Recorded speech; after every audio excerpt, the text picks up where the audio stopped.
Cool. Shaan, thank you so much for joining me on my podcast. I'm a big fan of your work. I'm looking forward to talking to you. No problem. Who's been the best guest so far? Who do I have to top? The guest so far that I was the most kind of nervous to talk to, that I got the most out of, was Ramit Sethi. I've Okay. looked up to him, I don't know, just my entire entrepreneurship career. Interesting. Why do you look up to him? I don't know him very well. But Ramit I've seen Sethi, his like website and stuff like that, but I've never met somebody who's like, I really look up to that guy. yeah, well, I'm a writer, and I've always just been a big fan of long form writing and people that can build businesses through long form content writing. Right. And also I kind of grow up I grew up kind of poor, you know what I mean? I'm Right. not trying to be that guy with look how great I am now, but I didn't know anything about money. And his book, I Will Teach You to Be Rich, really, really just, I was always afraid of money. You know what I mean? Right. It's that thing that I hide under my mattress. I didn't necessarily know how to comprehend that it's just a tool, right? That's all For it sure. is. It's just a thing that you use as opposed to a thing that you get. And reading his book just had a huge impact on me and really, really changed my life in a way. So when I met him, it's one of those things where you're like, Remy, I know I'm just some dude, but for real, you really, really helped me. So thank you. That's amazing. I love that. Yeah. And then I can't publish it until November because his book doesn't come out. But I had Seth Godin that I interviewed about a month ago, and that was really a He's whoa. great. Yeah. He's a I don't know. He's like a legend. So I think he's great. My best friend, Trevor, um, really wanted to beat him. I kind of turned him on to Seth Godin. And now many years later, he has become friends with him, or I don't know if I don't know how friendly they are, but they've done a couple of kind of podcasts together and whatnot.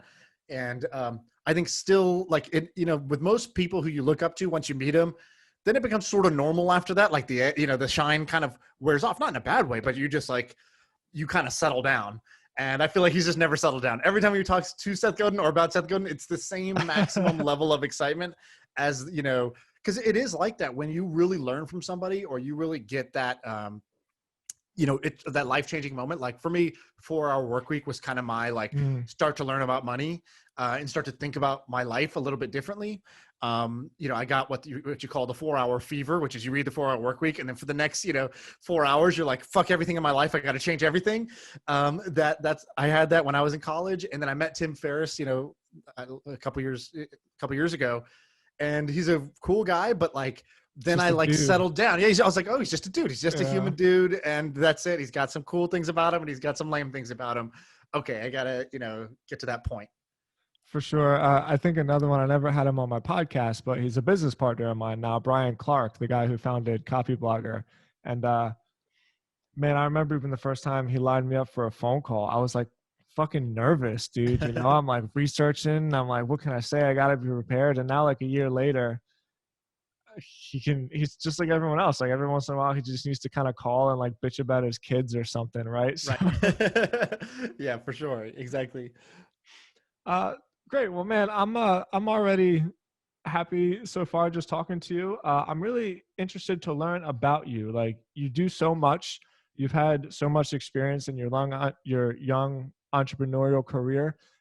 Before we get into your businesses and your successes and your podcast, I want to learn a little bit more about you as a person. I know you live in the Bay Area now, right. but where do you come from? Where'd you grow up, and how did you get into entrepreneurship? So I moved around a lot. So, when I meet people, if you're my friend, you'll think I'm like a con man, because every time I bump into someone, they're like, oh, I'm from Houston. I'm like, oh, I lived in Houston for years. And then I'll meet somebody, they'll be like, I'm from Denver. I'm like, oh, Denver, I lived in Cherry Creek, and they're like, are you lying?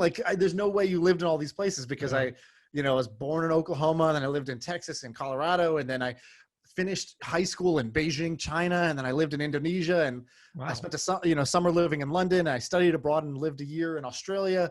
And so all these different places where I moved around a bunch. I don't know how many places, maybe it's 9 or 10 different cities that I've lived in. And for the last few years, I've been living in San Francisco. I just finally left the city, had a kid, and my wife, had been trying to beg me to be like, hey, let's get out of San Francisco. It's kind of a dump if you haven't noticed. I'm like, no, but the people are great. And she's like, yeah, but I'm afraid to walk outside. And I was like, all right, fine. Let's go to a more family friendly place. So now I'm in the Bay Area, but I spent most of my life, hopping from place to place. and very different places, right? Like I did 9th and 10th grade in Houston, Texas. I did 11th to 12th grade in Beijing, China, right? Like those are pretty much as different as it could get in terms of like a lifestyle. But that, that's my story. Yeah. This is the second time in 2 weeks that like the Bay Area has come up. I spoke to Amanda Natividad the other week, and she's the head of growth for Nat Eliason's company for Growth Machine. Okay. And she spent years in the Bay Area. And from the outside looking in, sorry about this fire sirens.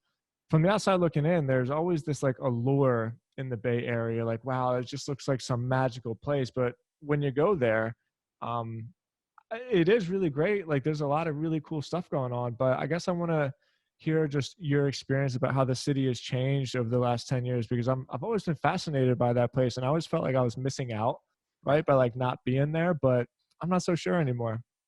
Yeah, I'll tell you. So before I lived there, I was living in Australia, and Sydney, Australia, to me is like the perfect city on earth, right? You're like one minute you're in what looks like downtown, downtown San Francisco or New York or whatever, and probably more like Seattle. But you're in a downtown, and then like 10 minutes later, you'd be on the most beautiful beach. You're on Bondi Beach, and I was like, wow, this city's got it all. It's not overpopulated. Like it's just amazing. But I left because the one thing about Australia is it's like everybody in the country made a truce to not like work too hard. It's like, yeah, it's like I won't do it if you won't do it. And because of that, everybody sort of gets ahead without having to like kill themselves working. It's amazing. They have a great lifestyle and a great life balance. The joke I in my head, what I realized was I was like, you know how a lot of women wear makeup or heels? Women put a lot more effort into their appearance, whereas you and me, we put very little into our appearance, and it kind of, for me at least, it shows. And so, guys sort of made this truce. It's like, hey, I won't start doing that if you won't start doing that. And because of that, we're all sort of it's all relative to each other. That's how I felt about Australia. And the most ambitious people I've met were all leaving to go to the Bay Area. And I pick up on signals like that. Like if I think somebody's awesome and onto something big, and then they leave to go somewhere else, and I hear that 3 times, I'm like, oh shit, what am I doing here? What do they know that I don't know? And so I was like, I'm going to move to San Francisco. I'm going to move to the Bay Area. And so literally I first changed my phone number. I was like, okay, I'm going to change my number. That mentally puts me there before I even know what's my job going to be and where am I going to live and all that stuff. So I changed, 650 area code, and I decided to move out here. And I wanted to know, because I'm interested in entrepreneurship, right? I wanted to be in the startup scene, and that's Hollywood for startups. So I was like, if I'm going to be an actor, I'm going to go to Hollywood. So same thing. If I want to do startups, why would I not go there? I'm young. Of course, I'm going to try going there rather than doing it where I'm at if I have no real ties to where I'm living.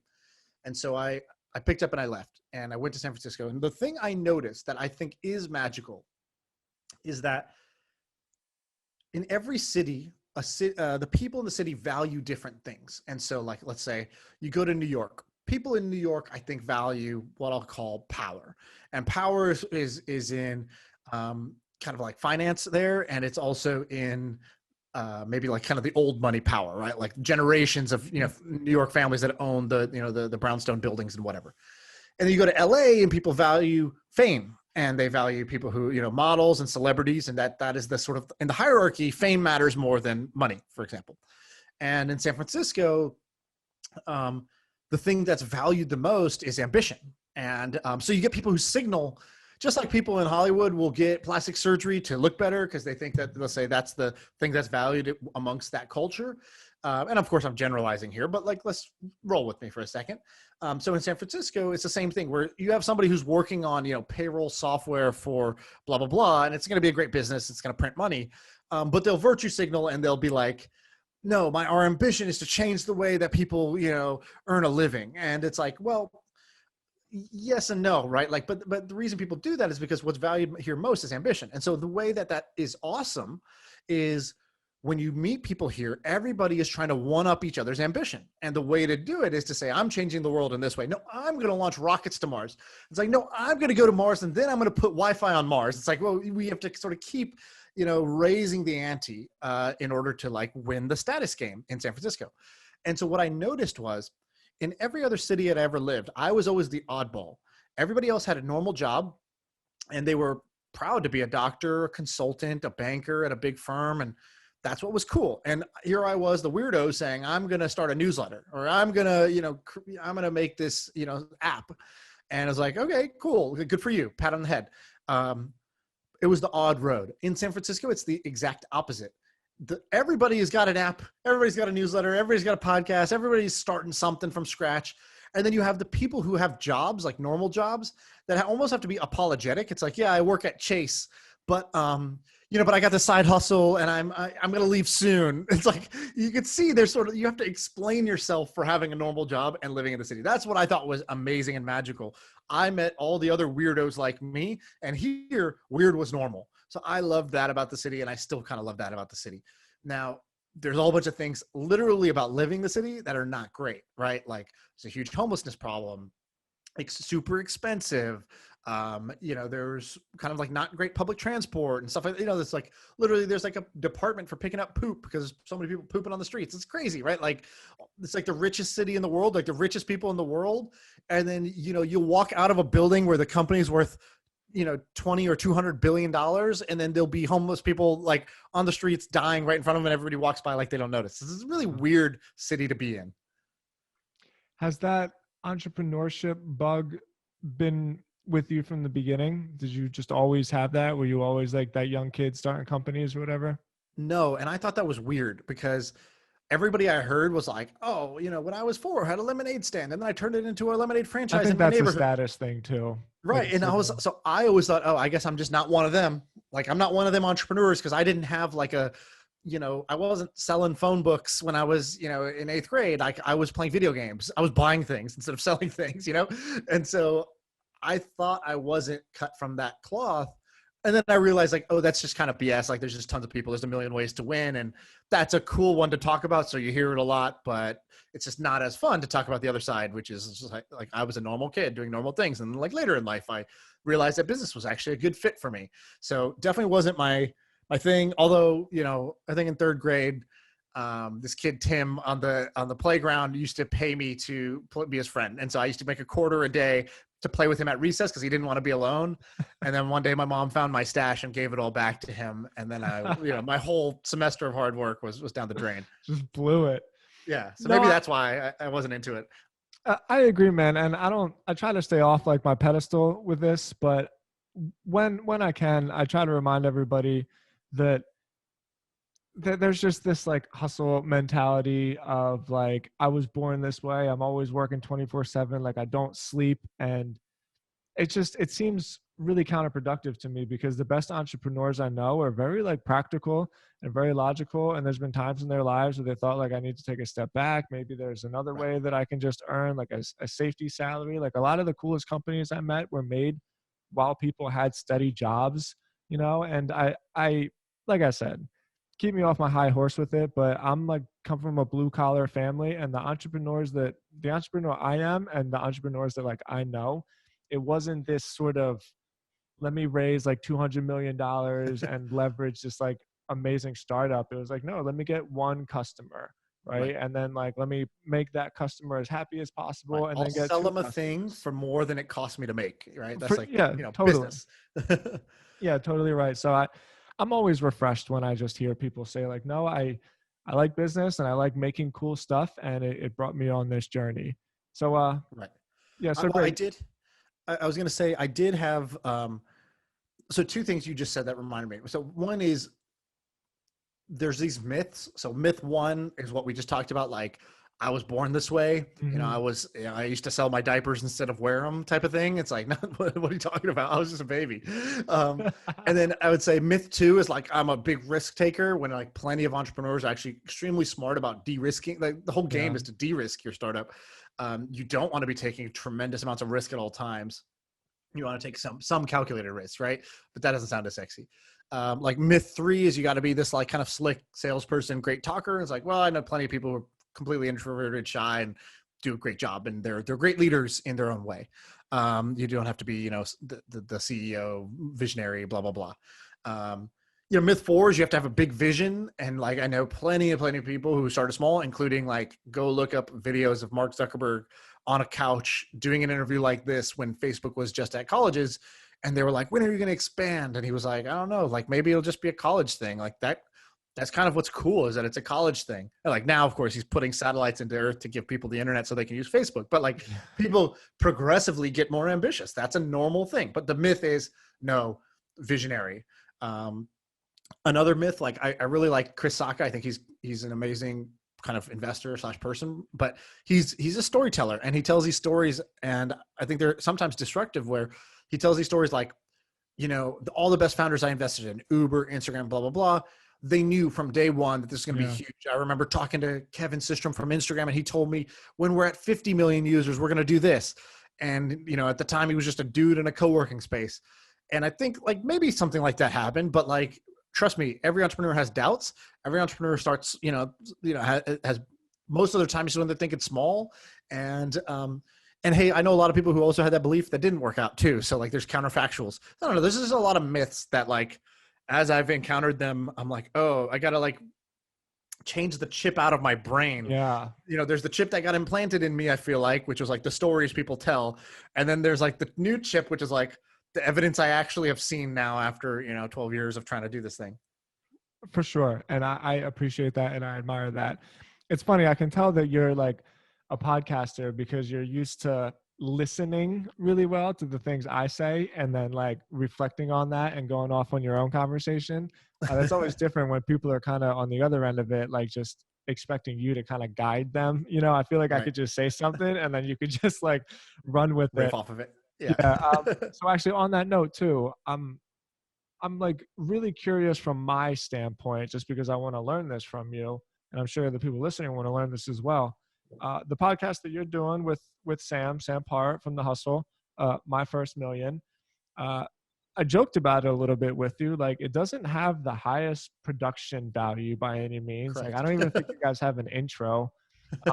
The commercial is Sam kind of stuttering through his way about like some fitness app, but with that being said, your podcast is taken off and you guys are building like a really, really huge audience. I want to know from your perspective, like, what is it about either the content of the show, whether it's the dynamic between you and Sam, like what is it about you guys that is creating that, I hate to sound buzzworthy, but like that cult-like following, like what are you guys tapping into? So I'll tell you the kind of the origin story, because I think, while I could try to tell you what I think is the secret sauce, A, I may not know, and B, not that useful for people listening, but I'll tell you kind of how we got here, because I think that might be the answer. And I think it's more relatable to everybody who's got their own projects in mind. So why even start the podcast? Started a podcast because I was bored, because I was selling my company. And when you sell a company, there's this process, the due diligence process that can take 2-3 months sometimes, while they're basically, kicking the tires of your code and your data room and all that good stuff. And so I'm the type, like many of you probably who are listening to this, that I can't sit still. Like if there's time, I'm going to fill it with like a project. I love projects. I love coming up with projects. I love abandoning projects. I love everything about a project. I love succeeding. I kind of like failing too. And so, I was like, oh shit, well, I can't start up another company or another product right now, because that will like blow up this deal. So I needed a place to put my creative energy. So I was like, I'm going to do a podcast. So that was the first thing. Started on a whim. The best things I think can sometimes start just on a whim. The second thing was I had like kind of like what I'll call the floor and the ceiling. The floor was like, worst case scenario, what happens, right? I was like, worst case scenario, I'm going to have an excuse to meet a bunch of cool people, because I'm going to say, come on my podcast. Yeah. And I was like, for whatever reason, really successful people will come on your podcast. They don't even ask how many people listen to your podcast. I know, right? Like, it works so well. You could have a 0 listener podcast. And I know I have a friend who I'm pretty sure he gets like maybe 500 people listening to every episode. It's not very many people. It's like small in the podcast world. And he's had heavy hitters come on his podcast because he's persistent. And because people, I don't know, it's the ego. They just love being on other people's podcasts. Yeah. It's like, it's hard to get a meeting with someone, but they'll come to your conference and speak type of thing. And so I was like, hey, I don't want to ask these people for coffee. I don't even drink coffee. So fuck that. Like, why don't I invite them on my podcast? I have a higher hit rate. So that was my secret motivation. Excuse to hang out with cool people. I don't care if nobody listens to this thing. I'm here for the guests, not for the listeners. And then the upside was like, man, if this happens to take off, man, that'd be cool. If I had like a community of an audience, I thought if I I was like, the coolest thing I could do is if every day I woke up and I was able to be in what I called a million people's earballs.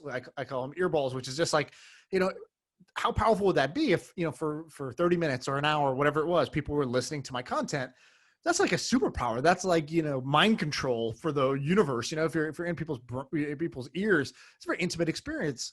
And so I thought, wow, that would be a really powerful platform. And if I think I have good knowledge to share, or if I think I have good energy that I can give to people, that's an amazing medium. But let's not dream about that. That's probably not going to happen.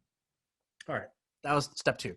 Step 3, distribution first. So I was like, I'm not going to be one of those people who blog or podcast into the void, because there's so many people that do this. I was like, I'm going to start by thinking, is there a hack to get distribution? And so I was like, well, how would I do this? I need somebody who already has distribution. I need them to give it to me somehow. And so I was like, well, actually, my buddy Sam runs this thing called The Hustle. It's this newsletter that has like 1 million+ readers, and they do no audio. So I messaged Sam and I said, hey, I'm doing a podcast. It's about startup business type stuff. And you guys have no audio, but you have a big audience. I have no audience, but I got audio. Like, would you just want free content? You got to pay me nothing, right? It's like, imagine having a really talented content creator on your platform, but you don't have to pay him. And I tried to make it a kind of a no lose for him. And he was like, yeah, of course. Great. And I was like, cool, here's the sample and check it out. So that was, okay, I got my distribution. So that was important to get a seat, to get some momentum going. So I think there's a lot of great content that literally just never got that first 1,000 fans and then, you know, dies out because of that. And then the last piece was I pivoted. I realized where I was wrong. So I started the thing with interviews with guests, and I was doing a traditional interview show. And then what I realized accidentally was I wanted to add more value to the hustle, because I was like, look, these guys are giving me distribution. How do I give them more value? So I was like, Sam, why don't you come on the podcast every Friday, let's say, we'll just shoot the shit about stuff. You got this new product, Trends, you want to promote? Trends is all about new ideas. Dude, I have 1 million new ideas. So let's do a new idea podcast every Friday. I think people might think it's fun, and we'll shout out trends in that, and that'll be good for you guys. So I was just trying to give him a freebie. I was just trying to give. And what I got in return was this huge response from people who were like, whoa, that brainstorm episode was awesome. Could you guys do that again? So we did it every Friday as an add-in. And what people started to like was, hey, there's a lot of podcasts out there that are interviews with guests, and no offense, a lot of them are really great, but I've never seen a podcast where you just brainstorm half-baked business ideas and talk about different business trends, and it just gets my wheels turning in a different way. And I have this principle, which is like, different is better than better. So rather than trying to be the best interview podcast, because I got to get the best guests and I got to ask the best questions, it's really hard to be better than what's out there. People are really great at this stuff. I thought maybe I can compete against nobody in being the best brainstorm podcast by just being different. And so I think ultimately what ended up working for us is we did something different than what was out there. It happened to resonate because people wanted that. And then me and Sam have good chemistry where we can riff off each other, because that's key. Because in podcasting, it's you come for the content, but you stay for the personalities. And so, you know, we have some good thing going there. And I think that's what's worked so far. Man, although like a bit esoteric, let's say, because you don't want to be that guy to give like, here's the secret sauce, do this. I think there's a whole lot of insight there. One, I'm really happy that you mentioned the reason behind a podcast, because I started my podcast because I had like a stutter basically as a kid. I couldn't say R's. I was in speech class for years and years and years. And so that's why I was always a writer. And eventually just got to that moment. I was like, you know what, man, like, I feel like I can have good conversations with people. And if worse comes to worse, it gives me a way to like stop being so awkward, you know, like, right. To people and just meet cool people. So like, there doesn't always have to be this grandiose, like you said, like vision behind it. Sometimes the process within itself is the reward.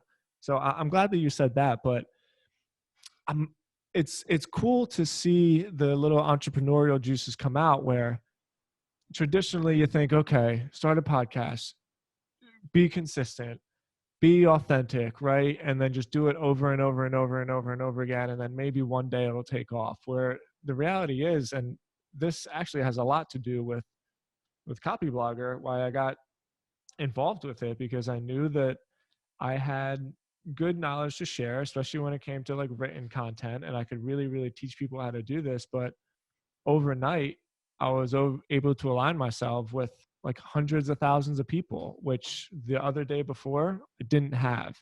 you know? And so like being able to actually see, uh, what's the, help me out here. There might be a word for it. Like it's opportunistic or something. Like there's more, there's a lot of creative problem solving when it comes to entrepreneurship, right? It's not necessarily about like finding the formula. Sometimes it's about just sitting back and thinking like, how the fuck can I do this? Right. And just like putting those pieces together. And then like you're a perfect example, like magic can happen.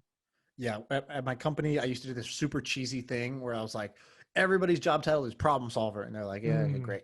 But like, I truly meant it in my heart. And I think that's the kind of corporate cheese I'll put up with, which is like, no, like I genuinely think this is really important. I know it's embarrassing kind of to say this out loud and put that on your business card and stuff like that. But like, you're not just engineer. You're not just designer. You're not just biz dev person. Like fundamentally, I picked you out of all the people that are out there to work at this company because I genuinely believe that you'll be able to do two things well: identify problems worth solving and then solve them some way, somehow, and using whatever it is. If you got to solve it with your toes, solve it with your toes. If you're a designer, but what needs to be done is customer service, we'll do customer service then. Like all we care about is solving the problem. And so I felt like that's the master skill, and that's the skill that should be taught in schools. oh, And you have to practice to get better at it. And then there's some certain techniques, and there's, you can watch other people do it. And you're like, oh shit, that's a great way they solved that problem. And you create this little library in your head of great ways they solved that problem. Right. Like for example, the thing I just said about how to get distribution, it's like, well, I went to somebody who had distribution, but they were lacking content. And I made them a kind of compelling offer, which was like, look, I'll do essentially work for you for free in exchange for distribution. And you can get out of this anytime you want if it's not working for you, right? Like that's a solution to a problem of I have no audience.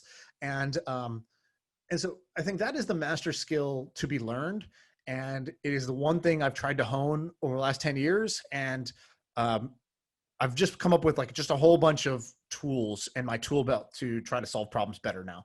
mm. Yeah, I love that. Okay, perfect transition. You talked about when I ran my company. Yeah. You have like a real track record of companies. You sold a company. I think there's another one that you were the CEO of. I don't know if maybe that just dissolved or something. There's like there was a lot of research I was trying to do, and you're sort of a man of mystery. I'm most interested in your exit. Bebo, I think is how you pronounce it. Yep. Forgive me if I get that wrong. First off, what was it? It's a social networking site. We know that, but what did it have to do with Twitch and like, Right. and So just talk to me about that journey from idea to first employee to 10 employees to like, damn, I think we're selling this thing. Right. So Bebo has a really funky story where Bebo was started actually a decade ago by a guy named Michael Birch, who's my business partner. And he started it back then because his friend sent him, I guess, how deep do I go? Okay. So his friend, he was working on, first he was working at an insurance company as a programmer. And he's like, okay, this insurance company needs programming. And then somebody sent him, a website, and he was like, oh, this HTML, like this, the web, the internet, this is awesome. This is way better than doing database programming at this insurance company. So he's like, quit a job. At the time he was making $200K a year, which is great, for back then. This was like 30 years ago, almost 25 years ago. And so he starts building websites, and he's like, oh, okay, this is cool. And he's early on the internet, early platform. People tend to get some rewards. And so he built a couple of projects. One was called Birthday Alarm. It was just going to remind you of your friend and family's birthday. And this was pre-Facebook. So it was actually like a big problem. Yeah. And he was actually trying to build this like amazing, like self-updating address book. So you can move, and I don't have to, lose your address. It'll always update for everybody. It's this giant network, and you update it once and it updates for everybody. And nobody cared about that shit, but he used to do customer service because he was a one-man show. And the only thing people ever said positive about his website was that, hey, thanks for those birthday reminders. You saved my ass the other day. And so then he spun it off and built a birthday website. Okay, so fast forward a little bit. He's building this, birthday e-card site back in, kind of early 2000s. His friend sends him a link to Friendster, which was like the first social network that kind of got popular. Yeah. And he's like, oh, holy shit. Of course, people are going to make friends on the internet in this way. You're going to put up a picture in your profile. So he's like, oh, I got to do that. So literally stops working on his business that made him a millionaire. Like it was doing a few $1,000,000 a year in profit.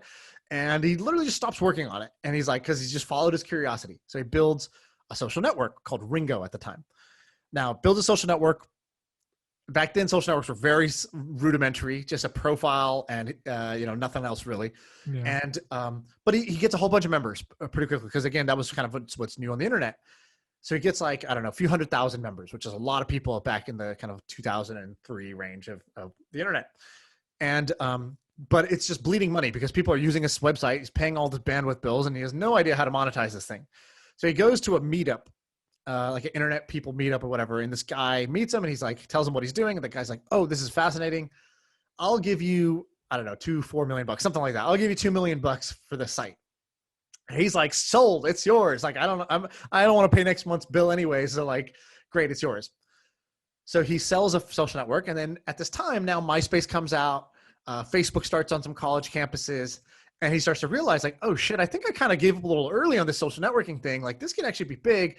And at this company who acquired him, he learned a whole bunch of tricks about like, on the internet, quizzes go viral. And so he ends his 1 year like non-compete.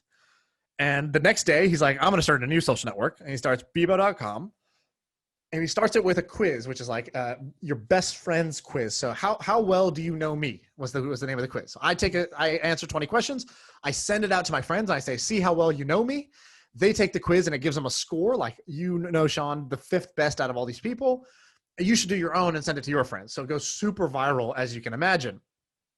And 9 days, he gets 1 million members to sign up on the social network. And it becomes the most popular social network in Europe and in Australia and a bunch of different places. Not the US. It was 3rd biggest in the US after MySpace was number 1. Facebook and Bebo were kind of like 2 and 3, neck and neck. And, but it was number 1 in Europe. And so, fast forward a little bit, Facebook starts to grow really fast. It starts to kill MySpace. It starts to kill Bebo. So he ends up selling Bebo kind of at the top of the market to AOL for $850 million. So that's his story, not my story, right? So he sells Bebo at that time. He then is like, 800 millionaire basically, because he had bootstrapped the whole thing using his birthday alarm money. So he had only raised some money from venture capitalists at the very end, but he owned, a huge chunk of the business, him and his wife, Xochi. And so, husband and wife duo, they had done 2 businesses before, and now they're like, okay, we still want to keep doing new things. We love starting things from scratch, but now we can do this on our own terms. So it was like kind of entrepreneurial dream. So they started an idea lab. This is where I come in. So remember I said I was in Australia. I wanted to move to San Francisco. Yeah. I had this idea in my head of, I want to somehow, in the next 4 years, I want to get 20 years of experience. That was the question I asked myself. And like you said, we're creative. Our brains are problem-solving machines. So I said, how do I get 20 years of experience in 4 years? And my brain told me, you need to work on not one company. You need to be in a portfolio. So you get a bunch of different exposure at once, and you get to learn from a bunch of different things, because otherwise you're just specializing and knowing only one niche. And so I was like, okay, well, where do I get an entrepreneurial portfolio? How does that work? And so then that night I go on angellist.com, and I see this company that's an idea lab. It's a guy who's building 4 or 5 companies at once, and he's looking for a product manager or an entrepreneurial type of person to come join. And he had 20 engineers already working for him. And so that's how I came to San Francisco. I ended up joining that idea lab. And so, long-winded way of saying, a couple months later, probably 4 months into the job, 4 or 5 months, I wanted to work with him. I was like, this guy's a baller. I want to work next to him every day. Him and his wife, I really hit it off with them. And he gives me his job 4 or 5 months into the gig. He's like, I want you to be CEO of this company.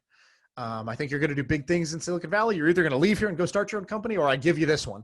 And so I'm going to give you this one. And I was like, wow, I'm honored. I'm a 24-year-old kid, and I think this is amazing. So in the Idea Lab, the reason I've done so many projects is because the Idea Lab does so many companies. So yeah. I was simultaneously CEO of 4 different companies at any given time. Along the way, he tells me, hey, guess what? AOL did nothing with Bebo. They wrote it off as a tax write-off essentially a year later. Facebook took over the world. That era was dead. But, and Bebo kind of traded hands. A private equity guy bought it. But there's a chance it's, to buy it on the cheap. We can buy the brand back. We can buy the name. We can buy the domain. We can buy the email list. We can buy the servers, everything. And so we agree to do it. And, why not? This could be fun. We go to an auction. We end up buying it back for $1 million. So he sold it for $850 million, bought it back for $1 million. And we said, let's try to rebuild it as something else. And we iterated through a whole bunch of different product ideas, the last of which was this esports platform. So we had this idea, which was we saw Fortnite and gaming was just on this tear, and Twitch was growing tremendously in popularity. But there was no like structure around esports.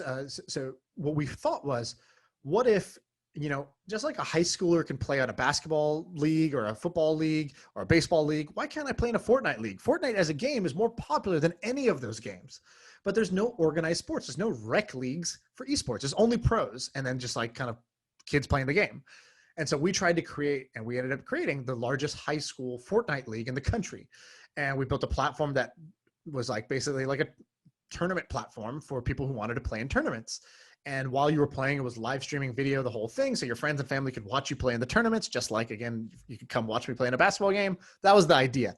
And as that started to get a little bit of traction, we ended up getting into conversations with a bunch of the big platforms who were like, hey, this is cool. We see this as, something that would encourage a lot of people to come create content on our platform. And we got into acquisition talks and ended up choosing to go with Twitch, who's kind of the market leader in the space. And we thought, being a startup is hard because you're the nobody and you're starting from scratch and you're always going up against the incumbents. I thought it might be fun to go be the 800-pound gorilla in the space and go see what that's like. So we got acquired last year. I never even thought of what a cool to envision that opening in the esports market. I would kind of consider myself a gamer, nothing like as intense as a lot of the people that stream 24/7. I'm a StarCraft guy, that's like the 20-year-old game with the old school nerds like me, right? But and this is a little bit of a side conversation. I'm just so fascinated with where esports is going to go. I think about it all the time. A buddy of mine, he has a newsletter called weekly.gg. Give him a shout out. What's up, Franco? And I read his newsletter every week, like, man, where is this thing going? Like, everybody's losing money on it, but the whole thing just keeps growing.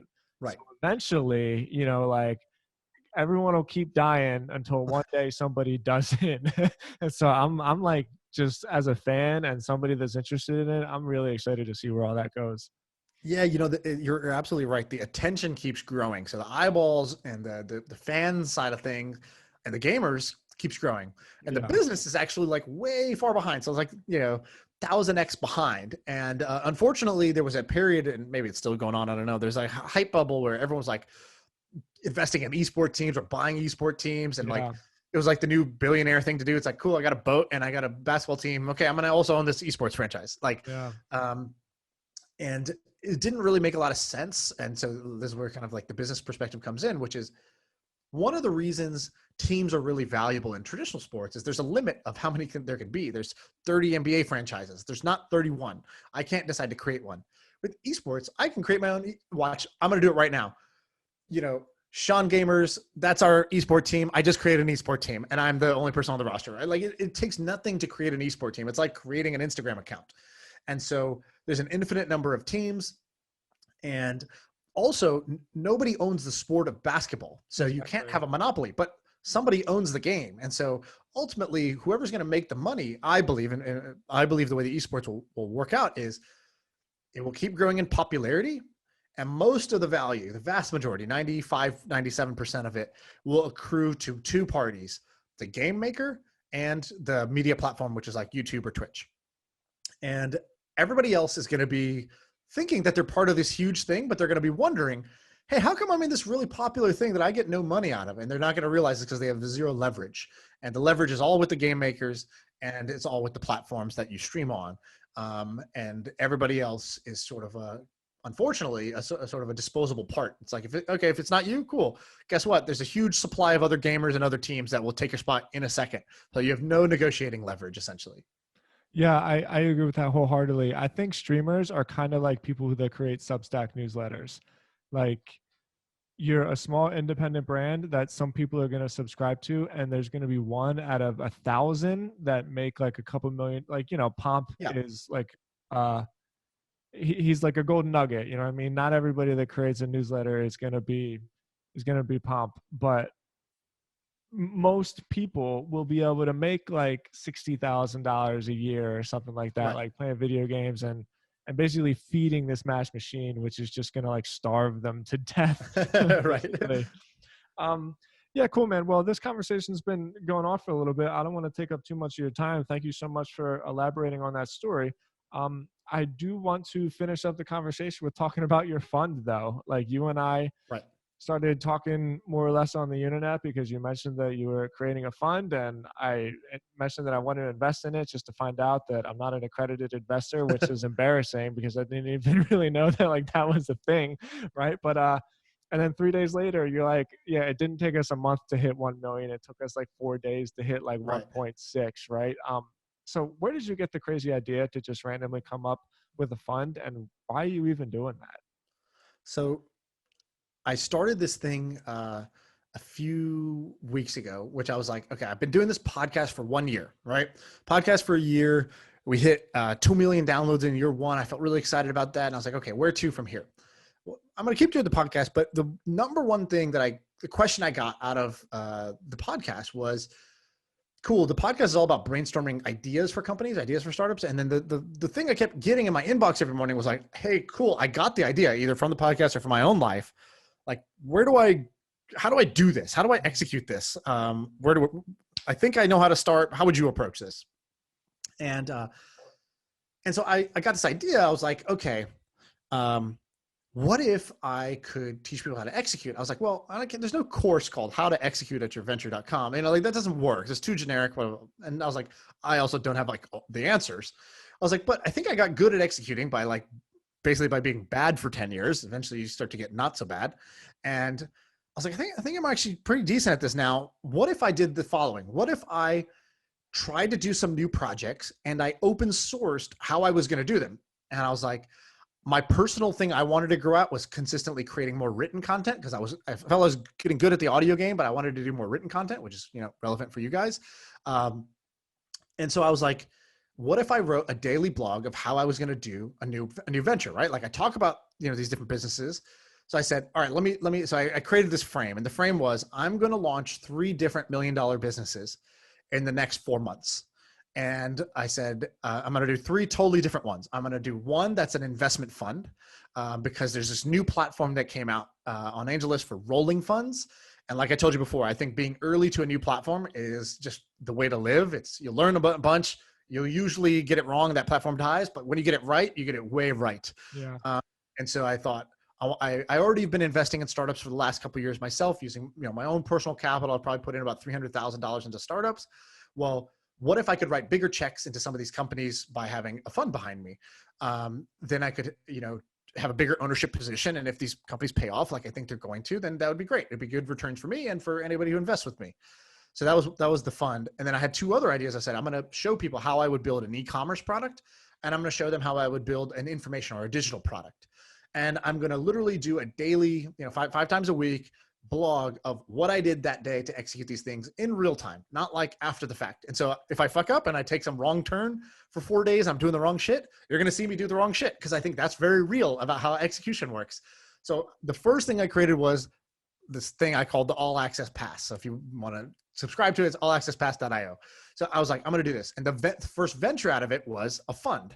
And so anyways, that's how I got the idea to do the fund.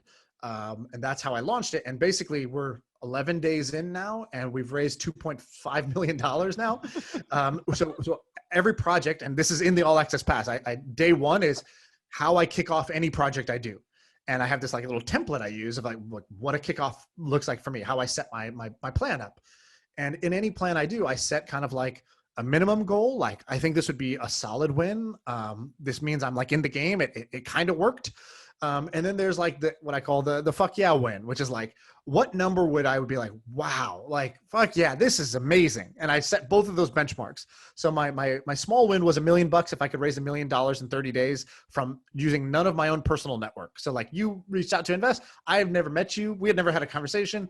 That's what I wanted to do. I wanted to see, could I, through cold and kind of like just internet people that are out there through the audience of the podcast and whatnot, could I do this? Could I successfully get people to invest in me in this fund? And so 1 million was the goal in 30 days. And in 11 days, we hit 2.5 million. So we hit the FEI goal, which was 2.4. We crossed that as of actually yesterday. And so now I'm done fundraising with that. Now it's about actually investing it successfully and deploying it. But that's the adventure I'm on. Next 4 months, so I'm launching 3 of these different ventures. The first one was a fund. I'm going to finish that one up this week. And then I'm going to launch the next venture and show people how I do that next. So an e-commerce and a digital product brand. What's your ecom product? Well, I'm going through the process right now. So you yesterday, don't even know what it is? No, that's what I'm going to from scratch. Like I'm going to just come up. I'm going to show you how I would come up with the ideas. Oh my God, I love it. So I sent out the email yesterday because for Ecom, so I'm not actually going to start the Ecom till the end. It's the last product, last of the ventures I'm going to launch. Okay. But with Ecom, you need like a long lead time. Like I have one successful Ecom business right now that I own with my wife. And so I know from that, it took us 6 months to get from idea to first sale with that one. And I was like, I don't have 6 months to even do this. So I need to like microwave this. So I was like, well, there's inevitably some lead time of like finding, getting your idea, finding your supplier, getting your samples. Sample needs to be corrected in some way. And that just back and forth takes months. So even though I'm doing the fund venture right now, I started planting the seeds for my Ecom thing that I'm going to like start selling in 2-3 months from now. Because you have to do that. So yesterday I sent out the ideation for the first idea. We had our first day of ideation around the Ecom thing. And I sent people a bunch of the bad ideas that we came up with and like how we're coming up with these different ideas. So it's been pretty fun. I love that. I think that is like so fun about the internet is you really just get to do it and screw up in public in real time and just use all of the feedback you get to try to figure out what you're doing. Right. Like Exactly. I love that. I think that is such a fun story. I'm definitely going to be following along for sure. I mean, I'm a fan of what you're doing already, and I'm grateful to have been able to build whatever kind of relationship we've built so far just to see where this all takes you, man. I'm excited about the Ecom thing. I have a medium successful t-shirt company I've had for the last 5 years. And there's so many things about physical products that you don't think of, just stupid stuff. Like, and I mean, even like, where am I going to keep it? Right. Like you don't even think about it until I should show you my garage right now. Exactly. That's all of a sudden you have a garage full of stuff with boxes and you're like, what do I do with all this? So, right. So anyway, man, best of luck to you on that venture. I'll definitely be following along. So we got allaccesspass.io. Yeah. I'll put your Twitter on there. It's Shaan Puri. And Yeah. do you have like a personal blog? Do you have anywhere else people can No, find just you? all access pass. I'm just crunching out content. And actually, this might be interesting for the copy blogger audience, actually, because I was doing this thing where when I write this email every day, writing every day is like pretty hard. And so I realized there's always the meat of the post, which is actually, that's the easy bit. That's like, I kind of know the message I'm trying to get across. But then there's the whole like dressing and packaging. Like there's the intro and there's the outro and there's the subject line and like all this stuff. So I actually created a little stash to help myself do this. So I was basically like created a huge stash of like subject lines, openers, transition lines, and closers, just those things. And I was like, I can use this on no matter what my post is about. I need these like little, like just slick little ways to transition, like great little clever openers that get people's attention, make them a little bit happy before they read my content. And so I'm going to post them. I'll come. I think.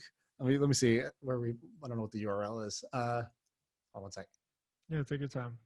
Okay, allaccesspass.io/secrets. So this is my secret stash. So allaccesspass.io/secrets. I'm basically, if anybody wants these little openers and closers and transitions, it's your public secret stash. Yeah, just go there and download it, because this was my pain in the ass with writing. It was my blocker, was like, how do I make this whole thing? How do I package this up? Yeah. And now I've curated this stash. So if people just want it, go get it. It's free. Just go download it. I love it, man. We will link all of that in the show notes of the blog post and of the actual podcast on iTunes and Spotify and all that. Man, Shaan, it was great talking to you. I love your energy, man. I am not just your enthusiasm, but just your willingness to like have fun with these projects, because at the end of the day, like it's not that big of a deal. And it seems like you feel that way about it. Like, yeah, this is cool. I'm trying to make money, but it's also not that big of a deal. And I find that very refreshing, man. So thank you for your time, man. Let's keep in touch. I hope we do it again. Thank you. Thank you for having me. All right, brother.